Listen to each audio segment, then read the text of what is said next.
Friends, ఇప్పుడే అందిన వార్త. దేశ రాజధానిలో ఘోర ప్రమాదం, 192 మంది కన్నుమూత అంటూ వార్తలు అయితే వినిపిస్తున్నాయండి. ఆ విషయాలు చెప్పడానికి వీడియో చేయడం జరుగుతుంది. చాలా మంది వీడియోస్ ఉన్నారు కానీ సబ్స్క్రైబ్ చేసుకొని మర్చిపోతున్నారండి. దయచేసి ఈ ఛానల్ సబ్స్క్రైబ్ చేసుకొని బెల్ ఐకాన్ ఆల్ ట్యాప్ చేయండి. ఇటువంటి ఇంపార్టెంట్ ఇన్ఫర్మేషన్ మిస్ అవ్వకుండా మీ ఫోన్ నోటిఫికేషన్ రూపంలో వస్తుందండి.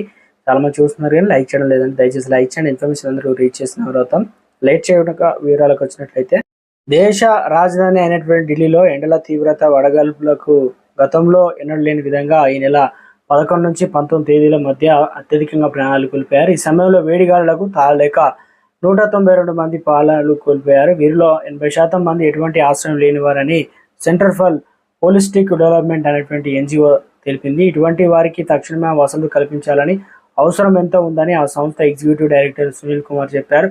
గాలి కాలుష్యం, పారిశ్రామికీకరణ, అడవుల నరికివేత వంటి ఉష్ణోగ్రతలు పెరగడానికి గూడు లేని వారికి ఇబ్బందులు పెంచాయని విశ్లేషిస్తున్నారు. 81 లక్షల మంది మృతి.